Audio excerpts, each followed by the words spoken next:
Media పెద్దలు చేస్తున్నటువంటి సపోర్టును మేము ఎప్పుడు మర్చిపోలేము. నిజంగా మీ అందరికీ మా తెలంగాణ రాష్ట్రంలో ఉన్న ఉప సర్పంచులు అందరూ కూడా వాళ్ళందరి పక్షాన మీకు పాదాభివందనాలు తెలియజేస్తూ ధన్యవాదాలు అన్న. ఈ రోజు మేము ఈ హైదరాబాద్ ఇందిరా పార్క్ ధర్నా చౌక్ దగ్గర 4000 మంది పైగా ఉప సర్పంచులం ఈ రోజు ఈ దీక్ష చేయడం గల కారణం, ఇటీవల కాలంలో గత 20 రోజుల నుంచి ఉప సర్పంచుల చెక్ పవర్ తీసి కార్యదర్శులకు ఇస్తున్నట్టు పేపర్ ప్రకటనలు, వార్తలు వివిధ సోషల్ మీడియాలలో, వివిధ మీడియా ఛానళ్లలో వస్తూ ఉన్నది. దీన్ని ఖండించమని మేము ఈ రోజు వరకు దాదాపు 70 నుంచి 80 మంది ఎమ్మెల్యేలను, 10 మంది మంత్రులను వేడుకున్నా కూడా వాళ్ళు ఇంతవరకు మాకు సానుకూలంగా స్పందిస్తలేరు. కాబట్టి ఈ రోజు ఈ యొక్క నిరసన దీక్షతోటి మా యొక్క నిరసనను ఈ ప్రభుత్వానికి తెలియజేయడానికి ఈ రోజు మేము అందరం ఇక్కడ కూర్చున్నాం.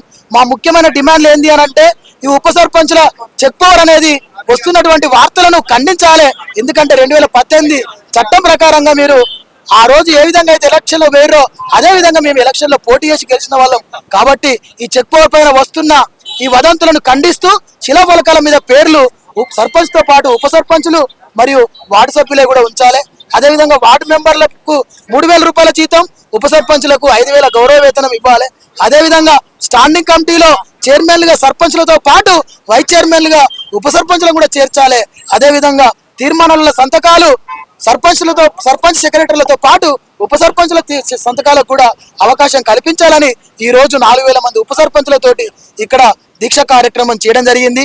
ఒకవేళ రేపు ఉదయం 10 గంటల వరకు ప్రభుత్వం కనుక స్పందించకపోతే ఇక్కడికి వచ్చింది కేవలం మా యొక్క రాష్ట్ర, జిల్లా, మండల స్థాయి కార్యవర్గమే కానీ ఇంకా మిగిలిన ఉప సర్పంచులను మేము ఎవరిని తట్టిలేపలేదు.